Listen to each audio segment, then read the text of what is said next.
Para po ito sa mga may asawa po dyan, ha? Para naman hindi sabihin ng kapitbahay o kaya makakakilala sa asawa mo na bakit yung asawa mo parang losyang na.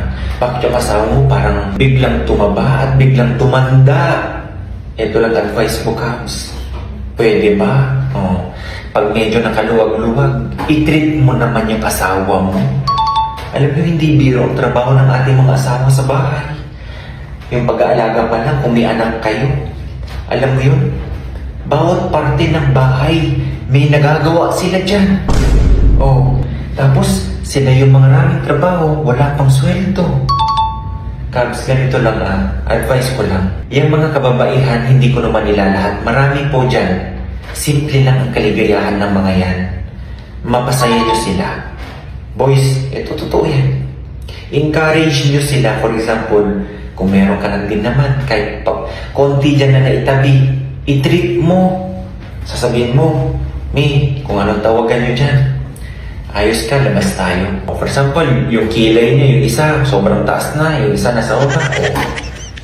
Itong mga makina na to, yung mga nag-aayos ng, ng kilay to, para gumanda ang tubo, para o kaya bigla mo siyang ipa-facial, o kahit nakulot-kulot yung buhok, ipaulan mo, o kaya ipariband mo, o kaya i-treat mo, masahe. O i-treat mo sa magandang restaurant, Cubs. Mas mamahalin ka at mas gagampanan ng isang babae kanyang tungkulin kapag paminsan-minsan itinitreat nyo yan. Cubs, uulitin ko ha. May mga kababaihan hindi natin alam. Mababaw lang ang kaligayahan niya.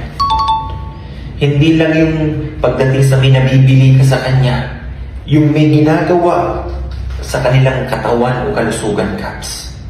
Okay? Yung paminsan-minsan ganyan, yung lalo na yung pagpapamasahe, ipa-home service mo. Tingnan mo, matutuwa yan, Cubs. Ngayon, baka sasabihin naman ng asawa mo, baka sa comment, makabasa ko yan. Naku sir, sinabi ko niya sa asawa ko, sinabi na sa akin, mas mainam, ibili mo na lang yan ng pagkain. I-save na lang natin yan, Cubs. Ma'am, paminsan-minsan lang. I-enjoy mo naman ang buhay mo. Hindi yung lagi mo lang iniisip, savings, yung, alam mo yun, pagdating sa pagkain, ganun. Paminsan-minsan, Cubs, tingnan mo. Nang naman, yung ugat mo, imbes na naninigas na kapag nagpamasahe ko, o di lumambot. Yung mga ganong tipo, Cubs. Para sa katawan nyo, hindi puro kayo trabaho dyan sa loob ng bahay. Alam ko kasi hindi biro ang trabaho sa loob ng bahay sa totoo lang. Kaya i-treat nyo, guys, ha? Sinasabi ko sa inyo. Hindi naman yung talagang every month kailangan mo i-treat. Paminsan-minsan, bibiglain mo lang ba yung mga asawa nyo? Yung sasabihin mo na, Di, o kaya anong tawagan nyo, Han? O anong tawagan nyo? Magpalit ka, may pupuntahan tayo. Bibiglain mo yung ganyan. Biglang nagpapamasahe. Approve yan talaga, Cubs. Okay? Kaya tulungan natin sila, Cubs, na mapasaya naman sila. Lalo nung sinasabihan ng ibang tao na yung asawa mo losyang na. Biglang tumanda. Yung mga ganun. I-treat nyo naman paminsan-minsan, Cubs. Ha?